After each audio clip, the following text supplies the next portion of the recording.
आपल्या प्रत्यक्ष जीवनातली एक कथा मी तुम्हाला सांगते बघा। एक व्यक्ती होता,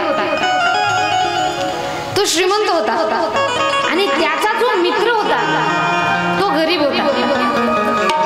लक्ष द्या, एक व्यक्ती श्रीमंत आणि त्याचा जो मित्र आहे तो गरीब होता।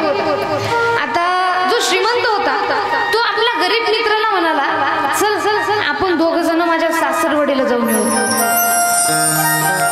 सासरवाडीला म्हटल्यानंतर गरीब मित्र म्हणाला, यायला काही हरकत नाही, पण माझ्याकडे नवे कपडे नाहीत घालायला।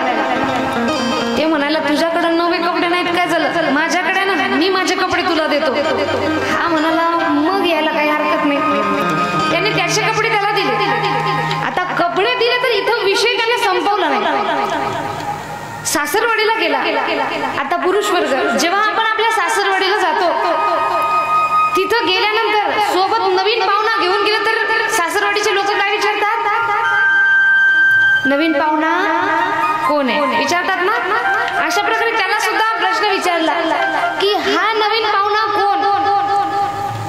त्याने सांगितलं जावयाने, हा माझा मित्र आहे आणि त्याने जे शर्ट घातलं ते शर्ट माझे।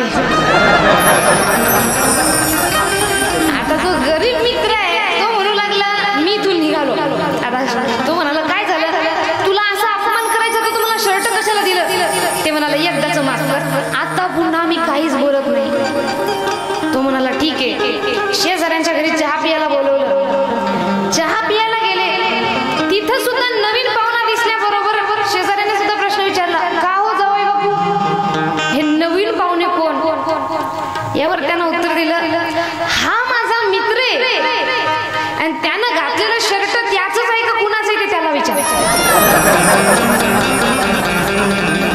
आता तर मित्र म्हणाला, आता मी अजिबातच थांबत नाही, मी चाललो। देऊन दिलं तर एवढं बोलून दाखवण्याची काही गरज आहे का। तो म्हणाला, एकदाच माफ कर, आता मी अजिबात काही बोलत नाही। तिसऱ्या घरी चहा प्यायला गेले आणि तिसऱ्या घरी चहा प्यायला गेल्यानंतर तिसऱ्या शेजाऱ्याने सुद्धा एकच प्रश्न विचारला, का हो जावई बाबू, सोयरा सोबत पाहुणा कोण आहे। तो म्हणाला, हे बघा, त्या पाहुण्याचे त्यालाच विचारा, त्याच्या शर्टचंही कोणाचे त्यालाच विचारा। म्हणजे कुठून का होईना त्याला एक गोष्ट मात्र दाखवायची होती, शर्ट कुणाचे। अशा प्रकारे आपलं झालंय, दान तर करतोय पण दिलेलं दान मी केलं हे सांगायला मागे येत नाही। आणि हे सांगितल्यामुळं आपल्या दानाचं पुण्य आपल्याला लाभत नाही। म्हणून एखादी गोष्ट दान केली, एखादी गोष्ट जर काही केली तर ती मी केली असं कधीच म्हणायचं नाही। अशा प्रकारे दान करा म्हणतात, पण दान करण्याचे सुद्धा काही नियम असतात बरं का। नुसतं दान करायचं म्हणजे दिलं आणि मोकळं असं नसतं।